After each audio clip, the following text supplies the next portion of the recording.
Hay cosas que brillan en la oscuridad y nunca deberían hacerlo. Yo lo sé porque toqué una de ellas hace 37 años y desde entonces, cada noche cuando cierro los ojos, veo ese maldito polvo azul flotando en el aire como si fuera nieve del infierno. Me llamo Rodrigo, tengo 53 años y soy el hombre que todos evitan en las calles de Goiânia. No porque sea peligroso, no porque sea violento, sino porque para ellos sigo siendo radiactivo, sigo siendo la muerte caminando. Y lo peor de todo es que tal vez tengan razón. Esta no es una historia sobre fantasmas ni demonios. Es sobre algo mucho más aterrador, sobre cómo un momento de curiosidad inocente puede convertirse en una pesadilla eterna, sobre cómo el gobierno puede declararte seguro mientras tu propia familia se niega a tocarte, sobre cómo puedes sobrevivir a algo que mató a todos los que amabas y aún así preguntarte cada día si realmente sobreviviste o si simplemente estás muriendo más lento que los demás. Porque el cesio 137 no solo contamina la carne. Contamina el alma, la memoria, cada respiración que tomas, preguntándote si este será el día en que tu cuerpo finalmente se rinda. Si estás viendo esto desde México o cualquier parte de Latinoamérica, suscríbete al canal y déjame un comentario diciéndome desde dónde me escuchas. Necesito saber que no estoy solo en esto. Era septiembre de 1987 cuando todo comenzó. Yo tenía 16 años y vivía en el barrio popular de Goiânia, en el estado brasileño de Goiás. Mi padre trabajaba en construcción, mi madre vendía comida en un puesto callejero y yo soñaba con ser mecánico. Una vida simple, honesta, normal. Eso fue antes de que mis primos Roberto y Wagner encontraran esa máquina abandonada en la clínica vieja. El Instituto Goiano de Radioterapia había cerrado 2 años antes, dejando atrás un edificio vacío en el centro de la ciudad. Nadie vigilaba, nadie se preocupaba.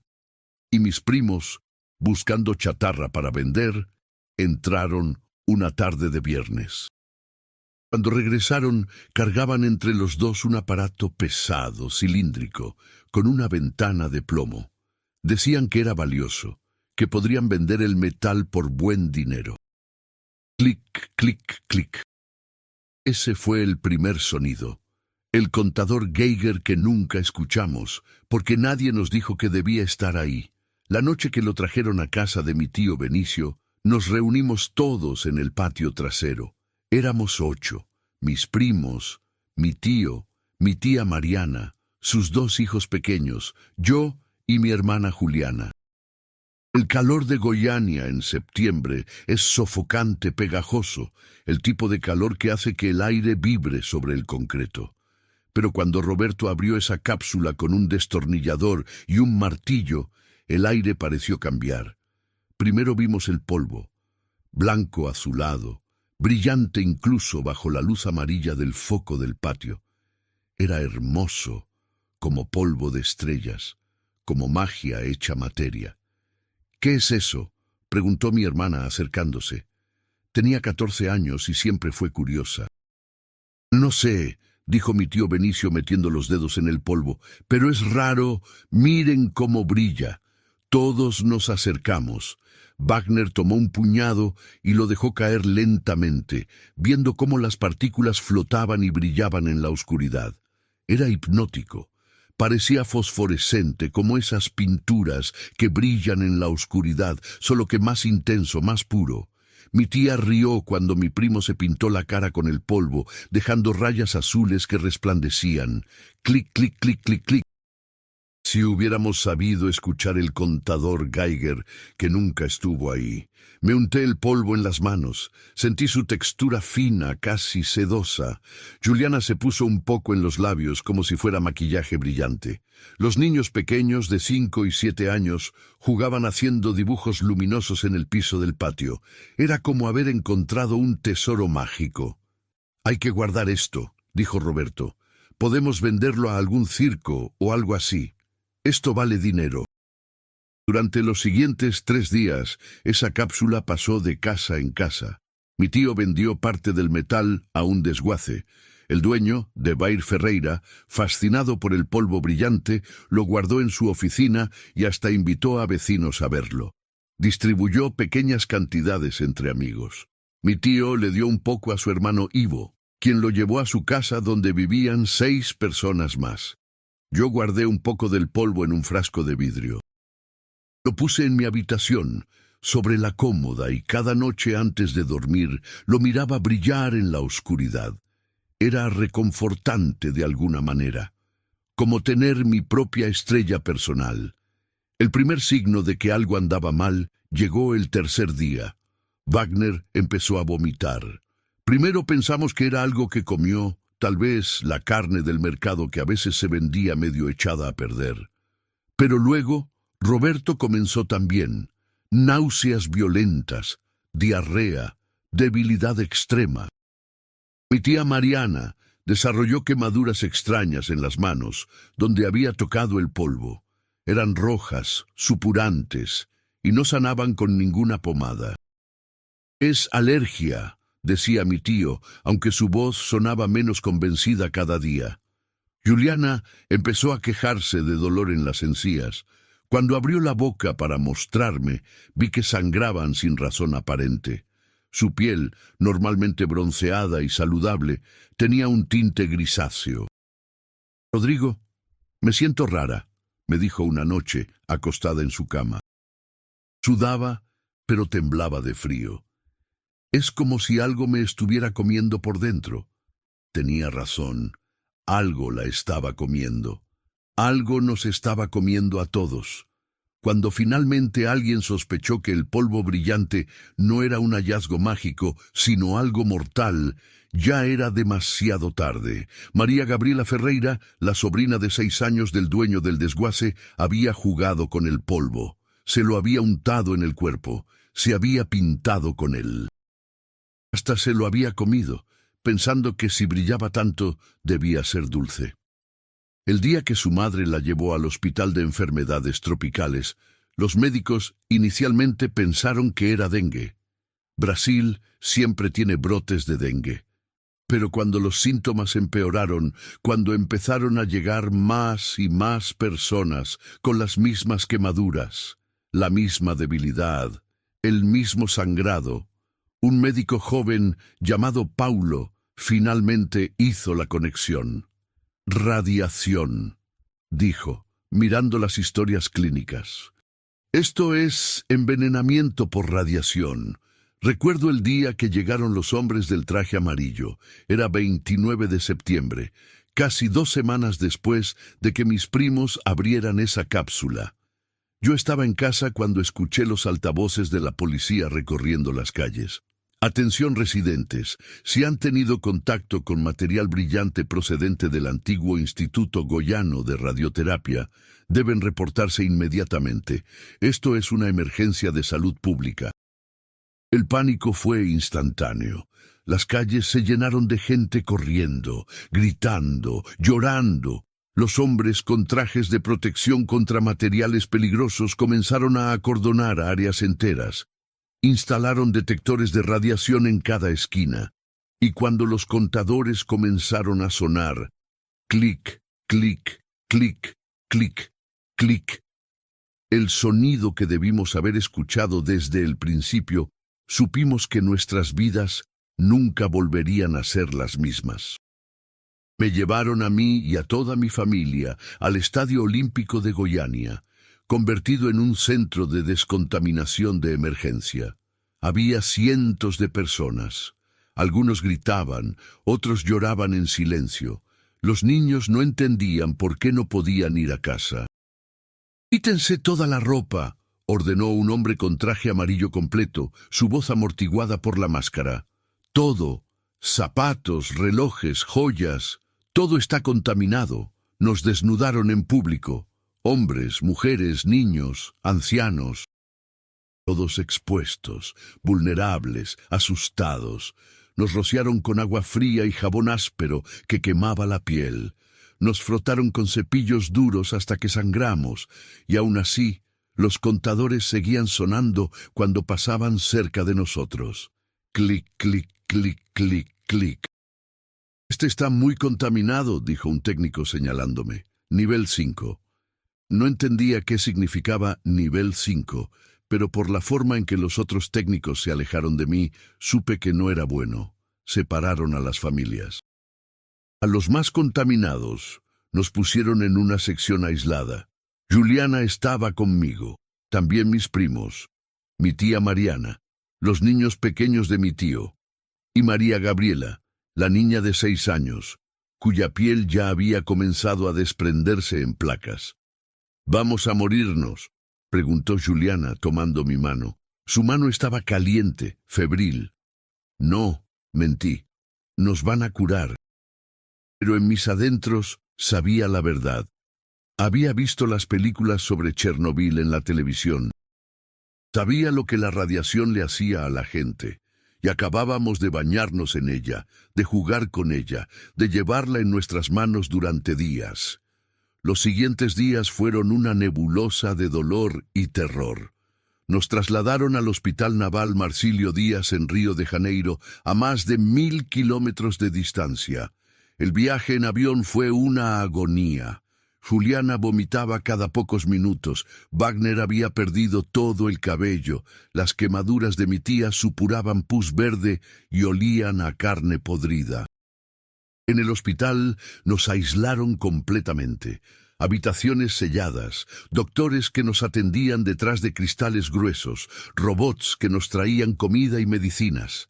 Éramos como leprosos modernos, intocables, peligrosos. El Cesio-137 tiene una vida media de 30 años, explicó un médico a través del intercomunicador. Su voz sonaba metálica, distante. Eso significa que tardará 30 años en perder la mitad de su radiactividad. Y ustedes lo ingirieron, lo inhalaron, lo absorbieron a través de la piel. ¿Cuánto tiempo tenemos?, pregunté. El médico no respondió. No necesitaba hacerlo. María Gabriela fue la primera en morir. Su pequeño cuerpo no pudo soportar la dosis de radiación. Su sistema inmunológico colapsó. Infecciones oportunistas la consumieron de adentro hacia afuera. Murió el 23 de octubre, apenas un mes después de haber jugado con ese polvo brillante que parecía magia. Pesaba menos de 10 kilos cuando su corazón finalmente se detuvo. Tuvieron que enterrar su cuerpo en un ataúd de plomo, sellado dentro de otro ataúd de concreto, en una sección especial del cementerio donde nadie más podía ser enterrado. Un mes después, mi tía Mariana también murió. Las quemaduras se habían extendido por todo su cuerpo. Gritaba de dolor las 24 horas del día. Al final, le dieron tanta morfina que simplemente se durmió y nunca despertó. Tal vez fue una bendición. Wagner sobrevivió físicamente, pero su mente se quebró. El cabello nunca le volvió a crecer. Su piel quedó marcada permanentemente con manchas oscuras como continentes en un mapa de muerte. Se mudó al norte del país, cambiando su nombre, tratando de huir de lo que era. Nunca volvimos a hablar. Roberto también sobrevivió, pero apenas. Perdió el uso de su mano derecha. Los dedos se le necrosaron y tuvieron que amputárselos. Vive ahora en Sao Paulo, trabajando en lo que puede, aunque nadie quiere contratar al hombre radiactivo de Goiânia. Y Juliana, mi hermosa hermana Juliana, sobrevivió 18 meses. 18 meses de agonía lenta, mientras su cuerpo se descomponía desde adentro. Su médula ósea dejó de producir células sanguíneas. Necesitó transfusiones constantes. Su cabello cayó. Su piel se volvió translúcida, sus huesos se hicieron frágiles como cristal. Murió en mis brazos una madrugada de marzo, pesando 30 kilos, sin dientes, sin cabello, sin esperanza. Sus últimas palabras fueron: «¿Por qué brillaba tanto, Rodrigo? ¿Por qué era tan hermoso? No tuve respuesta entonces, no la tengo ahora. Yo sobreviví. No sé por qué. Los médicos dicen que tuve suerte, que mi exposición fue menor, que mi cuerpo respondió bien al tratamiento. Pero esa palabra, suerte, es una broma cruel, porque sobrevivir a veces es peor que morir. Me dieron de alta en 1989, 2 años después del accidente. Me declararon estabilizado y no contagioso. Me dieron un papel que decía que era seguro estar cerca de mí. Y me mandaron de vuelta a Goiânia, a la ciudad que ahora me odiaba. Mi padre había muerto de un infarto 6 meses después del accidente. El estrés lo mató. Mi madre sobrevivió, pero nunca volvió a mirarme de la misma manera. Había perdido a su hija, a su hermana, a su sobrina. Y yo, el hijo sobreviviente, era un recordatorio viviente de todo lo que había perdido. «No puedes quedarte aquí», me dijo el día que llegué a casa. Su voz era plana, sin emoción. «Los vecinos tienen miedo. Dicen que todavía eres radiactivo. Dicen que vas a contaminar el barrio».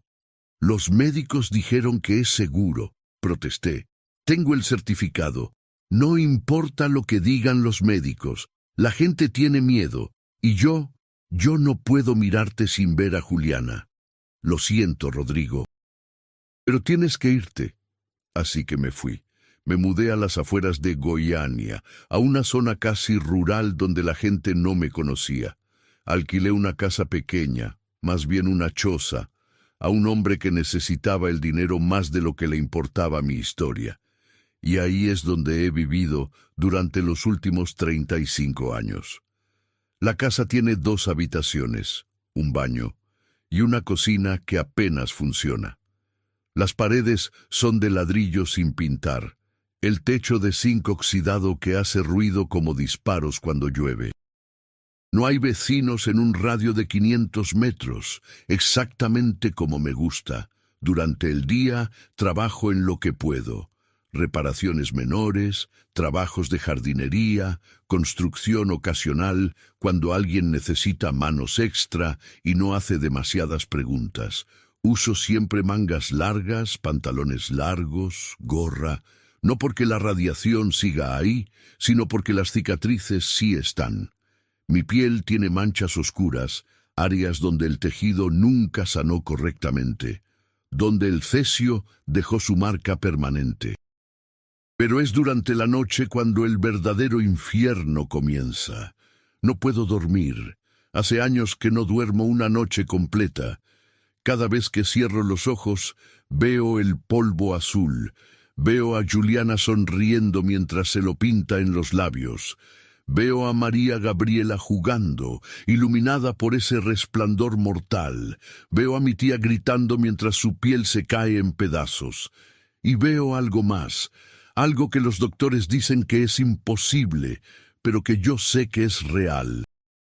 A veces, en la oscuridad total de mi habitación, cuando no hay luna ni luces de la calle, veo un brillo tenue. Viene de mi piel, un brillo azul pálido, casi imperceptible, pero ahí, como si el cesio nunca me hubiera abandonado realmente. Como si todavía estuviera dentro de mí, esperando, brillando en la oscuridad de mis huesos. Los doctores me han examinado docenas de veces. Me hacen pruebas cada año. Contador Geiger, análisis de sangre, escaneos corporales completos. Y siempre dicen lo mismo. Los niveles de radiación están dentro del rango normal. No hay contaminación activa. Es seguro. Pero ellos no viven en mi cuerpo, no sienten lo que yo siento. Este hormigueo constante bajo la piel, esta sensación de que algo vive dentro de mí, algo que no debería estar ahí. Este miedo paralizante de que cualquier persona que toque, cualquier lugar donde vaya, cualquier cosa que haga, podría estar contaminándose. Hace 15 años conocí a una mujer. Se llamaba Ana. Trabajaba en una panadería del centro. Era amable conmigo de una manera que nadie más lo era. No preguntaba sobre mis cicatrices, No se alejaba cuando me acercaba. Comenzamos a salir. Caminatas por el parque. Café en su panadería después de que cerrara. Conversaciones largas sobre cosas ordinarias. El clima, las noticias, nuestras familias. Ella no sabía quién era yo realmente. No sabía mi historia. Y por primera vez en años me sentí casi normal. Una noche, ella intentó besarme. Retrocedí tan violentamente que casi me caigo. El pánico me golpeó como un puño en el estómago. Mi corazón latía tan fuerte que pensé que explotaría. Las manos me temblaban. Sudaba frío. «¿Qué pasa?», preguntó Ana, confundida y herida. «No puedes», dije, mi voz apenas un susurro. «No puedes tocarme». «¿Por qué no?» Porque estoy contaminado». «¿Contaminado? ¿De qué hablas?». Y entonces le conté todo. El cesio, el accidente, las muertes, el aislamiento, todo. Mientras hablaba, vi cómo su expresión cambiaba. Primero confusión, luego comprensión, luego miedo. «Pero los doctores dijeron que estás bien, ¿verdad?», preguntó, dando un paso atrás. «Dijeron que no eres peligroso. Eso dicen. Pero tú no les crees. No sé qué creer». Ana se fue esa noche y nunca regresó. Vi que cerró la panadería 2 meses después. Alguien me dijo que se había mudado a Brasilia. No la culpo. Nadie quiere estar cerca de un hombre que podría estar matándote lentamente y ni siquiera lo sabes. Desde entonces, he vivido completamente solo, sin amigos, sin familia, sin contacto humano más allá de lo estrictamente necesario. Me he convertido en un fantasma, en un recordatorio viviente de una tragedia que Brasil preferiría olvidar. Porque esa es la verdad más oscura del accidente del Cesio 137. No fue solo un desastre nuclear, fue un fracaso sistemático. La clínica cerró y dejó material radiactivo sin vigilancia. Las autoridades no aseguraron el sitio. Nadie advirtió a la población sobre el peligro. Y cuando todo explotó, cuando la gente empezó a morir, el gobierno trató de minimizarlo, de ocultarlo, de hacer que desapareciera rápido de las noticias. Nos trataron como desechables, como daño colateral, como un problema que resolver, no como seres humanos que sufrían. Y los sobrevivientes, los que quedamos, fuimos marcados para siempre. No solo con cicatrices físicas, sino con el estigma social de ser radiactivos. Matrimonios que se rompieron, empleos perdidos, familias que se desintegraron, niños señalados en las escuelas, adultos evitados en las calles. El contador oficial dice que 4 personas murieron directamente por el Cesio 137, pero esa cifra es una mentira. Docenas más murieron en los años siguientes de cánceres relacionados con la radiación. Cientos más vivieron vidas destruidas por el trauma y el estigma. Y miles fueron afectados indirectamente. Las familias de las víctimas, los trabajadores de emergencia, los médicos que nos trataron. El desastre nunca terminó. Solo se transformó en algo más silencioso, más insidioso, más difícil de contar. En mi casa guardo una caja de metal bajo la cama. Dentro hay recortes de periódicos amarillentos sobre el accidente, fotografías de mi familia antes de que todo se destruyera, mi certificado médico que dice que soy seguro y un frasco de vidrio vacío. Ese frasco es donde guardé el polvo brillante durante 3 días. Antes de que vinieran los hombres del traje amarillo. Lo lavaron, lo descontaminaron, lo declararon seguro. Me lo devolvieron años después como propiedad personal. A veces, en las noches más oscuras, sostengo ese frasco vacío y juro que todavía veo un brillo tenue en el vidrio. Un residuo fantasma de aquella belleza mortal. Y me pregunto si realmente está ahí, o si mi mente finalmente se ha quebrado como la de Wagner. La verdad es que ya no importa. Real o imaginado, el brillo nunca se va.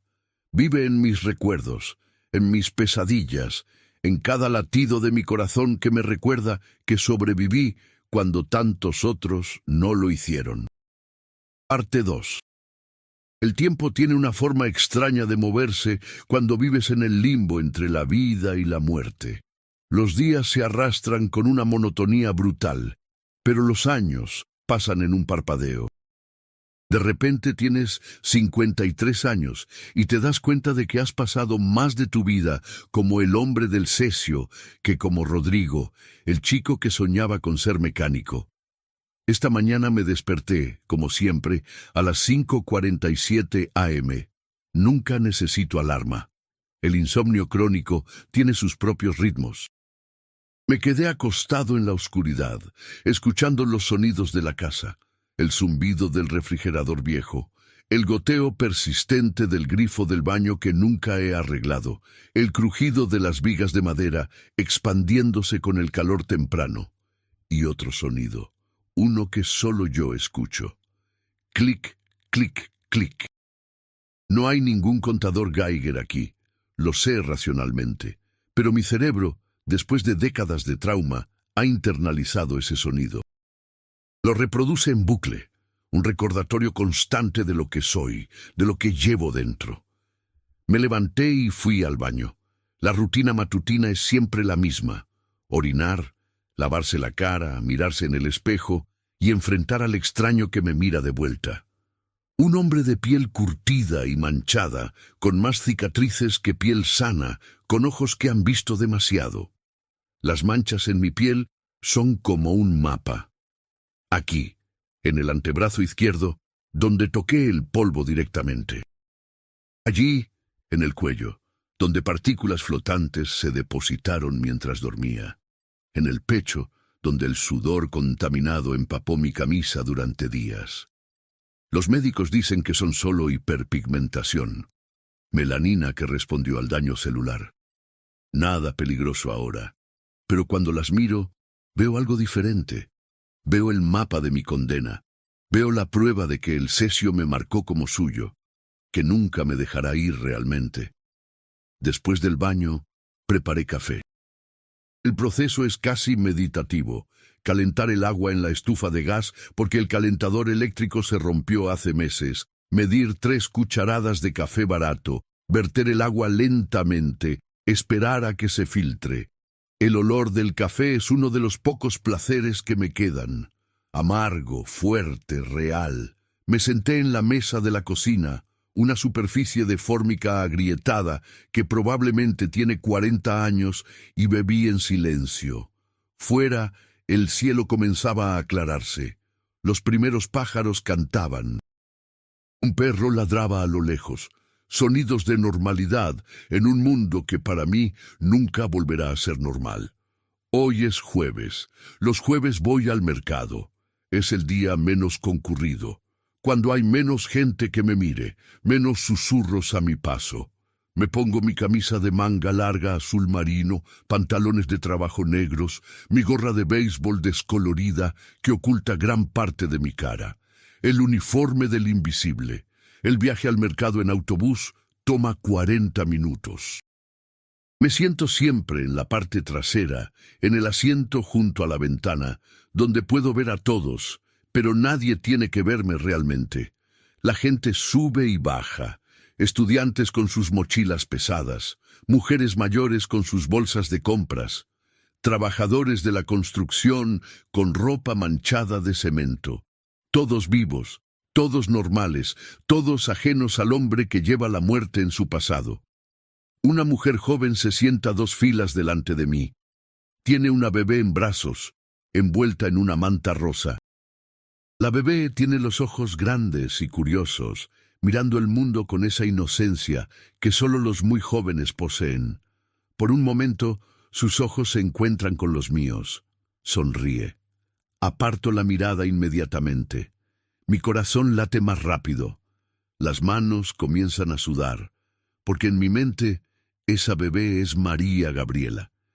Esa bebé es inocencia a punto de ser destruida. Esa bebé podría tocar algo que brilla y nunca despertar de nuevo. Clic, clic, clic, clic, clic. ¿Está bien? Pregunta un hombre mayor sentado al otro lado del pasillo. Me mira con preocupación genuina. Estoy bien, miento, limpiándome el sudor de la frente. Solo hace calor. El mercado está moderadamente lleno cuando llego. Me muevo por los pasillos con eficiencia practicada. Arroz, frijoles, huevos, pan, un poco de carne en oferta, vegetales que están a punto de echarse a perder pero todavía sirven. Mi presupuesto es limitado. El gobierno me da una pequeña pensión por ser víctima del accidente radiactivo. No es mucho, pero es suficiente para sobrevivir.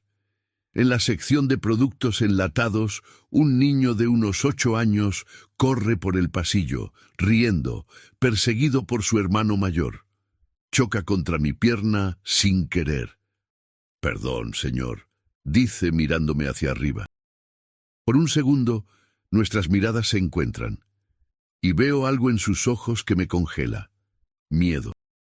No miedo de un extraño, sino miedo visceral, instintivo.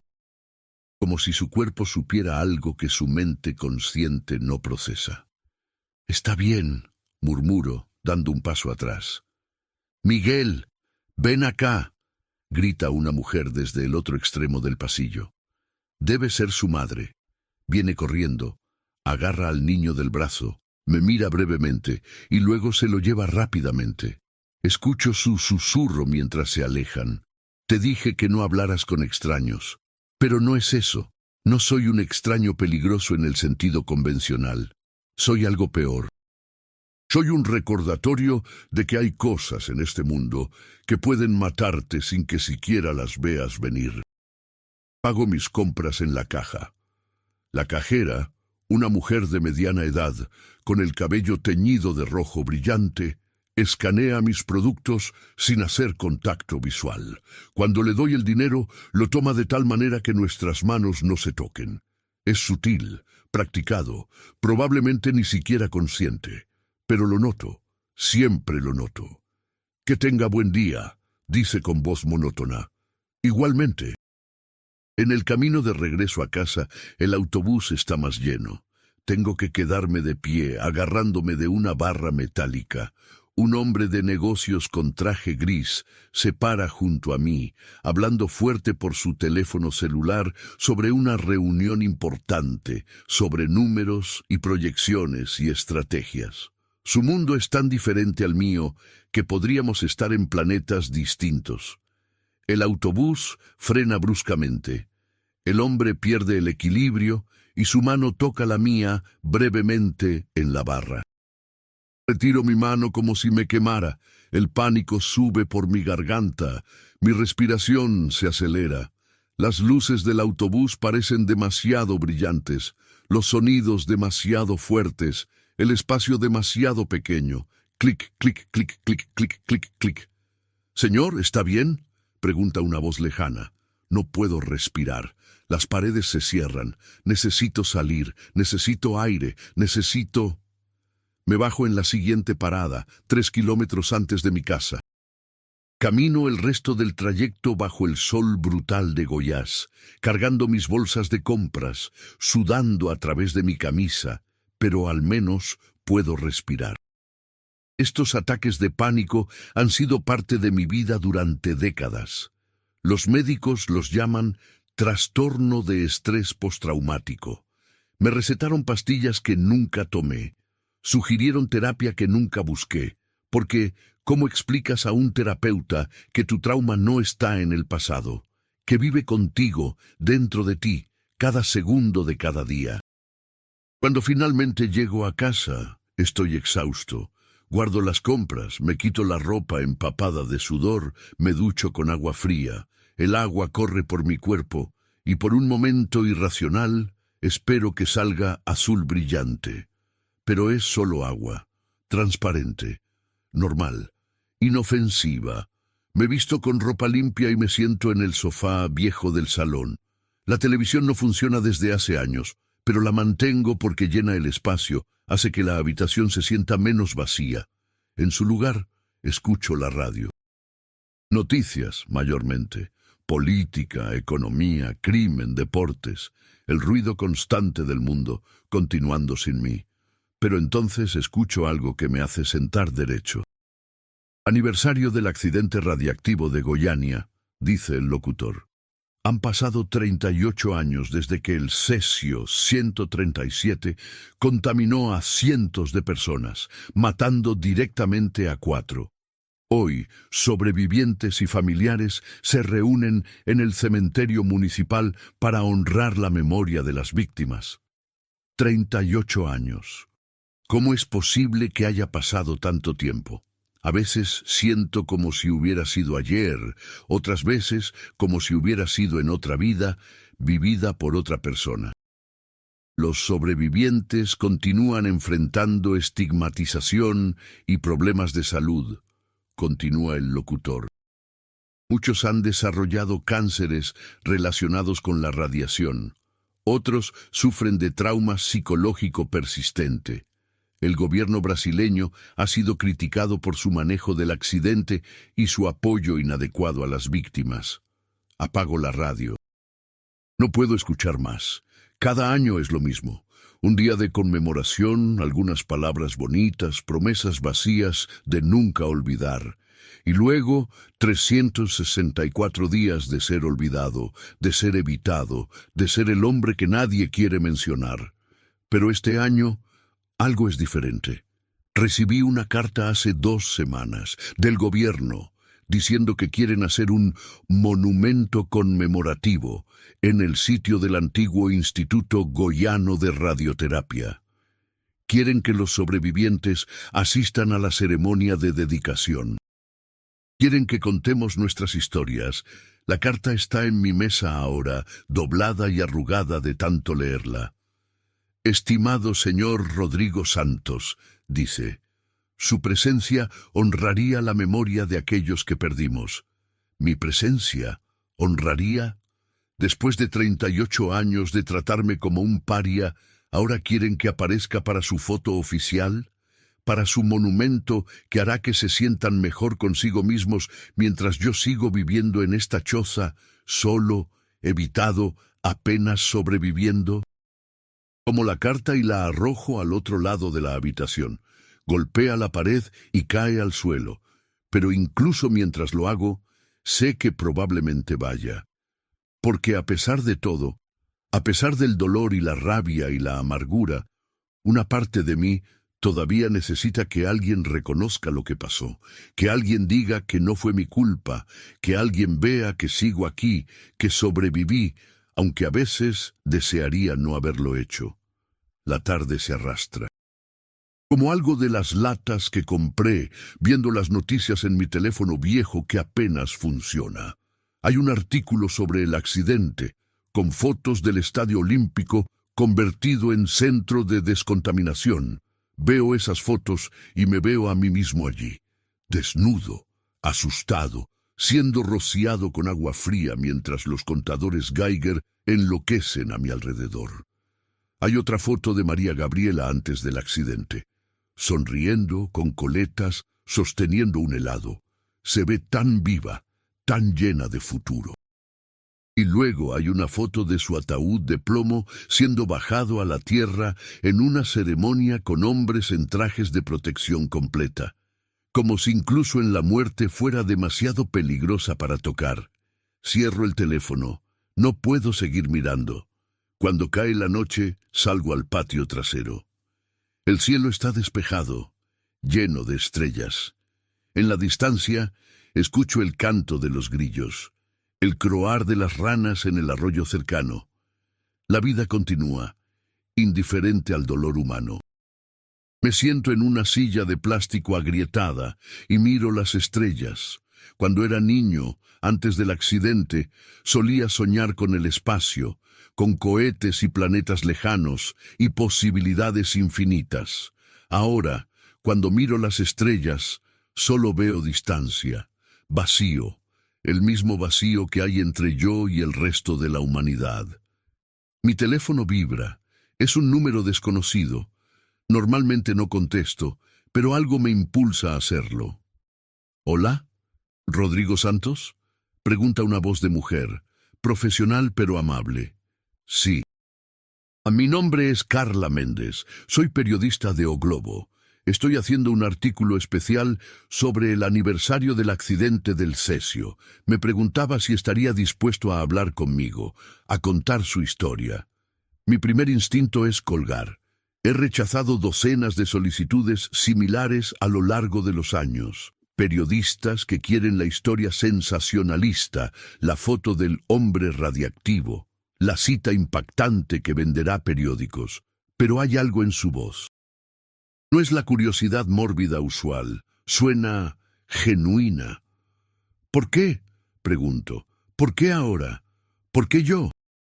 Porque creo que la gente necesita escuchar lo que realmente significa sobrevivir a algo así, dice Carla. No solo las estadísticas, no solo las fotos de archivo, las historias humanas, el costo real. El costo real es mi vida entera, digo, mi voz más dura de lo que pretendía. Es no poder tocar a nadie sin preguntarme si los estoy matando. Es vivir solo porque nadie quiere estar cerca del hombre contaminado. Es despertarme cada noche viendo a mi hermana morir de nuevo. ¿Eso es lo que quieres para tu artículo? Hay una pausa. Luego, sí, exactamente eso. Su honestidad me descoloca. No prometo nada, digo finalmente. Pero puedes llamarme mañana. Pensaré en ello. Gracias, señor Santos. Eso es todo lo que pido. Cuelgo y me quedo sentado en la oscuridad, mirando mi teléfono. ¿Por qué dije que sí? ¿Por qué le di esperanza cuando sé que probablemente no hable con ella? Pero quizás, solo quizás, una pequeña parte de mí quiere ser escuchado. Quiere que alguien entienda que el accidente del Cesio 137 no fue solo un evento histórico. Fue, y sigue siendo, una tragedia humana que continúa destruyendo vidas décadas después. Me quedo afuera hasta tarde en la noche, viendo cómo las estrellas giran lentamente sobre mi cabeza. Y por primera vez en mucho tiempo, me permito recordar no solo el dolor, sino los momentos antes, cuando Juliana y yo éramos solo hermanos normales, cuando la vida era simple, cuando un polvo que brillaba era solo hermoso, no mortal. Gracias por quedarte hasta aquí. Si esta historia te está moviendo algo por dentro, compártela. Alguien más necesita escucharla. Parte 3. La mañana siguiente, Carla Méndez llamó exactamente a las 9:00 a.m. Puntual, profesional, persistente. Buenos días, señor Santos. ¿Tuvo tiempo de pensar en mi solicitud? Había pasado toda la noche sin dormir, pensando en poco más. Mi mente había corrido en círculos. Contar la historia, no contarla, qué bien haría, qué daño podría causar.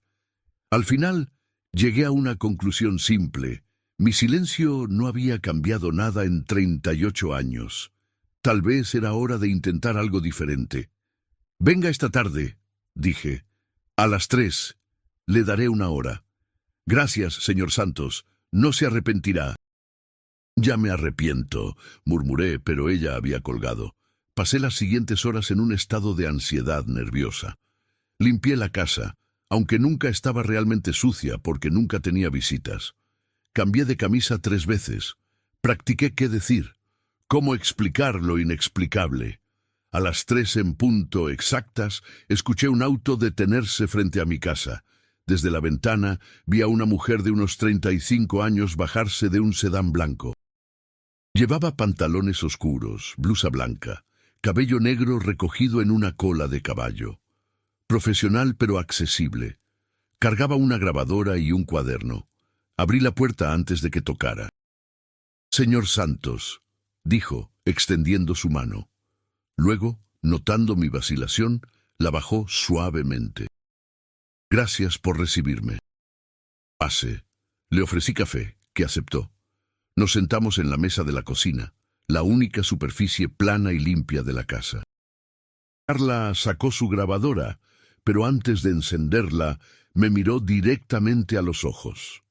«Antes de empezar», dijo, quiero que sepa que no estoy aquí por sensacionalismo. No estoy buscando la historia del hombre radiactivo. Estoy buscando la verdad humana. Si en algún momento se siente incómodo, me lo dice y paramos. ¿De acuerdo? Asentí, algo en mi pecho aflojándose ligeramente. Encendió la grabadora. Cuénteme sobre el día que cambió su vida. Y así, por primera vez en décadas, conté mi historia completa. No la versión editada que le había dicho a doctores y funcionarios. No los hechos básicos que aparecían en los reportes oficiales. La verdad real, cruda, dolorosa.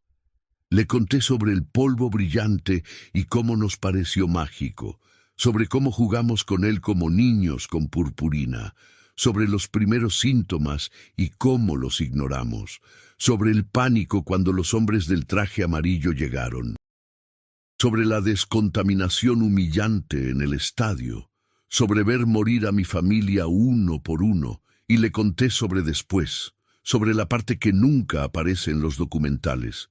La gente piensa que el accidente terminó cuando dejamos el hospital, dije, mi voz ronca de tanto hablar. Pero ese fue solo el comienzo del verdadero infierno, porque entonces teníamos que intentar vivir sabiendo que nunca seríamos normales de nuevo. ¿Cómo fue regresar a Goiânia?, preguntó Carla. Como ser un fantasma. La gente literalmente cruzaba la calle cuando me veían venir. Perdí 3 trabajos en el primer año porque los otros empleados se negaban a trabajar conmigo. Los dueños de tiendas me pedían que no entrara. Una vez, una mujer gritó y agarró a su hijo cuando me acerqué demasiado en un parque. ¿Pero los médicos habían certificado que usted no era peligroso? No importa lo que digan los médicos cuando el miedo es más fuerte que la razón, y honestamente, ¿puedo culparlos? Yo mismo tengo miedo de mí. Todavía reviso mi piel cada noche buscando ese brillo azul. Todavía escucho el contador Geiger en mi cabeza. Todavía me pregunto si tocar a alguien los condenaría. Carla dejó de escribir y me miró. Cree que todavía está contaminado. Sé que no lo estoy. Los exámenes lo prueban, pero creer y saber son cosas diferentes. El cesio me contaminó, Carla, no solo mi cuerpo, mi mente, mi alma, cada parte de lo que soy. Esa contaminación nunca se va. Le conté sobre Ana, la mujer de la panadería, sobre cómo había destruido la única oportunidad de amor que había tenido en décadas porque no podía superar mi miedo de contaminarla. ¿La extraña?, preguntó Carla suavemente. Todos los días. Pero más que a ella, extraño la posibilidad de ella, la posibilidad de ser normal, de tener una familia, hijos, una vida. Nunca pensó en tener hijos. La pregunta me golpeó como un puñetazo. Por un momento no pude hablar. Las lágrimas, algo que no había sentido en años, presionaban detrás de mis ojos. ¿Cómo podría? Finalmente dije, ¿cómo podría traer un niño al mundo sabiendo lo que está en mi ADN? Los médicos dicen que el riesgo es mínimo, que la radiación no afectó significativamente mi material genético, pero mínimo, no es cero. ¿Y si mi hijo naciera con defectos? ¿Y si le pasara esta maldición? ¿Es por eso que vive solo? Vivo solo porque es más seguro para todos, para ellos y para mí. Hablamos durante 3 horas. La grabadora seguía funcionando, capturando cada palabra, cada pausa cargada, cada momento de dolor revivido. Le conté sobre las pesadillas recurrentes, sobre cómo, en mis sueños, todavía soy un chico de 16 años jugando con polvo brillante, pero ahora sé lo que es. Grito para advertir a mi yo más joven, pero él no puede oírme. Sobre cómo sueño que Juliana me visita, pero cuando intento abrazarla, se desintegra en polvo azul entre mis brazos. Le conté sobre la culpa del sobreviviente, sobre cómo cada año que vivo es un año que Juliana, que María Gabriela, que mi tía Mariana no tienen, sobre cómo a veces me pregunto si habría sido más justo que yo también muriera. Pero sobrevivió por una razón, dijo Carla. Su historia necesita ser contada. ¿Para qué? Para que la gente sienta lástima por mí, para que el gobierno se sienta culpable por un minuto antes de olvidarse de nuevo, para que no vuelva a pasar. Para que la próxima vez que alguien abandone material peligroso, alguien se acuerde de Rodrigo Santos y tome acción. Quería creerle. Quería creer que mi sufrimiento podría significar algo, prevenir futuras tragedias. Pero había vivido demasiado tiempo en la oscuridad para aceptar esa luz fácilmente. Cuando Carla finalmente se fue, prometiendo enviarme una copia del artículo antes de publicarlo, me quedé sentado en la mesa de la cocina mientras la luz del atardecer se filtraba por la ventana. Había hablado más en esas 3 horas que en los últimos 3 años. Me sentía vaciado, pero también extrañamente más ligero. Esa noche hice algo que no había hecho en décadas. Saqué la caja de metal de debajo de mi cama. La abrí lentamente, como si contuviera explosivos. En cierto modo, lo hacía. Explosivos emocionales. Las fotografías amarillentas me miraban desde el pasado. Juliana con su uniforme escolar, sonriendo con ese hueco entre los dientes frontales que nunca se cerró. Mi tía Mariana cocinando en la parrilla del patio, riendo de algo que alguien había dicho. María Gabriela en su fiesta de cumpleaños número 5, cubierta de betún de pastel. Todos muertos. Todos brillando en mi memoria como ese maldito polvo brilló en la oscuridad. Pero había otra foto, una que casi había olvidado, de toda nuestra familia junta, tomada 2 meses antes del accidente. Estábamos en un parque, celebrando el cumpleaños de mi padre. Todos sonriendo, abrazados, vivos, normales. Miré esa foto durante mucho tiempo, y por primera vez, en lugar de ver solo lo que perdí, vi lo que tuve. 16 años de vida normal, 16 años de amor familiar, 16 años antes de que todo se rompiera. El cesio me quitó mi futuro, pero no podía dejar que borrara también mi pasado. 3 semanas después, el artículo de Carla se publicó. Era de portada. El resplandor que nunca se apagó, la vida después del cesio 137. No era sensacionalista. No me presentaba como una víctima patética ni como un héroe trágico. Me presentaba como lo que soy, un hombre que sobrevivió a algo imposible y ahora intenta encontrar significado en ese sufrimiento. El artículo generó respuesta. Muchas personas escribieron comentarios de apoyo. Algunas compartieron sus propias historias de trauma y estigma. Otras ofrecieron ayuda, recursos, conexiones. Pero también hubo comentarios negativos. Gente que decía que debería estar agradecido de estar vivo. Otros que cuestionaban si realmente era seguro que viviera cerca de personas. Algunos incluso sugerían que los sobrevivientes del cesio deberíamos estar en cuarentena permanente. Carla me llamó para disculparse por esos comentarios. No se disculpe, le dije. Esa es la realidad que he vivido durante 38 años. Al menos ahora está documentada. Al menos ahora alguien más lo ve. La ceremonia del monumento fue un mes después. Casi no fui. La mañana de la ceremonia me quedé sentado en mi casa, mirando el traje que había comprado específicamente para la ocasión. Era el primer traje que tenía desde que era adolescente. Negro, simple, apropiado para honrar a los muertos. Pero tenía derecho a estar ahí. Tenía derecho a representar a los que murieron cuando yo sobreviví. Mi teléfono sonó. Era un número que no reconocía. Rodrigo Santos. Sí, mi nombre es Elena Ferreira. Soy la hermana de Dever, el dueño del desguace que también estuvo involucrado en el accidente. Mi corazón se aceleró. Devair había muerto 5 años después del accidente, de cáncer de estómago que los doctores vincularon directamente a la exposición al cesio.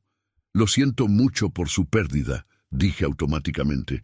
Gracias, yo vi el artículo sobre usted y quería decirle que vaya hoy a la ceremonia, porque mi hermano no puede, porque María Gabriela no puede, porque todos los que murieron no pueden.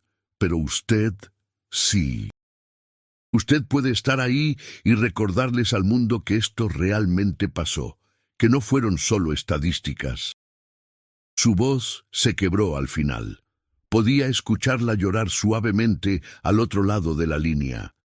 Iré, prometí, por ellos, por todos ellos. El monumento estaba en el sitio del antiguo Instituto Goyano de Radioterapia, ahora un parque conmemorativo. Era una estructura de acero inoxidable en forma de llama, simbolizando tanto el peligro de la radiación como la memoria eterna de las víctimas. En la base, placas con los nombres de todos los que murieron directamente por el accidente. María Gabriela Ferreira, 6 años. Leide das Neves Ferreira, 38 años. Admilson Alves de Sousa, 18 años. Israel Baptista dos Santos, 22 años. Y otros nombres, los que murieron después pero cuyas muertes fueron directamente vinculadas. Mi tía Mariana, mi hermana Juliana, Dever Ferreira, docenas más. Había tal vez 100 personas en la ceremonia. Funcionarios del gobierno con sus discursos preparados, periodistas con sus cámaras, familias de víctimas, muchas a las que reconocí de los días en el hospital, y otros sobrevivientes como yo. Reconocí a algunos, Roberto, mi primo, con su mano mutilada escondida en el bolsillo. Sandra, que había sido una niña durante el accidente y ahora era una mujer de mediana edad con cicatrices similares a las mías. Paulo, uno de los trabajadores del desguace, en silla de ruedas, sus piernas paralizadas por complicaciones neurológicas relacionadas con la radiación. Nos miramos a través del espacio, no sonreímos, no nos saludamos, pero había un reconocimiento, un entendimiento silencioso. Éramos los que quedamos, los marcados, los sobrevivientes de algo que nadie más podía realmente comprender. El alcalde habló sobre nunca olvidar y lecciones aprendidas. Un representante del gobierno federal prometió apoyo continuo para las víctimas, palabras vacías que había escuchado 1000 veces antes, pero entonces llamaron a los sobrevivientes al frente. Nos pidieron que dijéramos unas palabras. No había preparado nada, no sabía qué decir, pero cuando el micrófono llegó a mí, las palabras vinieron solas. Mi nombre es Rodrigo Santos. Tenía 16 años cuando toqué el cesio 137. Hoy tengo 53. Eso es 37 años viviendo con las cicatrices, el estigma, el trauma. Mi voz temblaba, pero continué. Mi hermana Juliana murió en mis brazos. Mi tía Mariana gritó de dolor durante semanas antes de que su cuerpo finalmente se rindiera. María Gabriela, una niña de 6 años que solo quería jugar, fue enterrada en un ataúd de plomo porque su cuerpo era demasiado radiactivo para un entierro normal. Podía ver a la gente en la audiencia limpiándose lágrimas. Este monumento es hermoso. Estas palabras son importantes, pero lo que realmente necesitamos no son monumentos. Lo que necesitamos es que la sociedad deje de tratarnos como contaminación, que los empleadores nos den trabajo, que los vecinos no crucen la calle cuando nos ven, que podamos vivir, realmente vivir, no solo existir en los márgenes. Miré directamente a las cámaras. El accidente del cesio 137 no fue un evento aislado, fue el resultado de negligencia sistemática. Una clínica que cerró y abandonó material peligroso, autoridades que no aseguraron el sitio, falta de educación pública sobre peligros radiactivos, y cuando todo explotó, el gobierno intentó minimizarlo, ocultarlo, hacer que desapareciera rápido de las noticias. 38 años después, los sobrevivientes seguimos luchando. Luchando por reconocimiento, luchando por apoyo médico adecuado, luchando contra el estigma, luchando por el derecho a ser vistos como humanos, no como amenazas. Así que sí, construyan sus monumentos, hagan sus ceremonias anuales, pero no olviden que todavía estamos aquí, todavía estamos sufriendo, y merecemos más que una placa con nuestros nombres. Cuando terminé, hubo un silencio pesado. Luego, lentamente, alguien comenzó a aplaudir, luego otro, y otro, hasta que toda la audiencia estaba de pie, aplaudiendo, algunos llorando abiertamente. No era lo que esperaba, no era lo que el gobierno quería escuchar, pero era la verdad. Después de la ceremonia, varias personas se me acercaron, familias de víctimas agradeciéndome por hablar. Otros sobrevivientes compartiendo sus propias luchas. Una mujer joven, estudiante de medicina, diciéndome que mi historia la había inspirado a especializarse en tratamiento de víctimas de radiación. Y Elena Ferreira, la hermana de Debair, quien me abrazó. Realmente me abrazó, sin miedo, sin vacilación. Gracias, susurró. Gracias por recordarles quiénes eran. Gracias por mantenerlos vivos. Esa noche regresé a mi casa en las afueras de Goiânia, la misma choza, la misma soledad, pero algo había cambiado. No en mi entorno externo, sino en algo interno. Por primera vez en décadas, no sentí que estaba simplemente sobreviviendo. Sentí que estaba viviendo. Que mi historia, mi dolor, mi existencia significaba algo. Me senté en mi patio trasero, mirando las estrellas. El aire nocturno era fresco, lleno del canto de los grillos.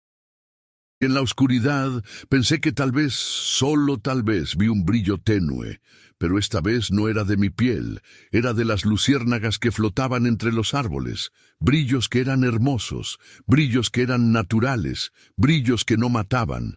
El cesio 137 tiene una vida media de 30 años. Eso significa que el polvo que toqué en 1987 ahora ha perdido más de la mitad de su radiactividad.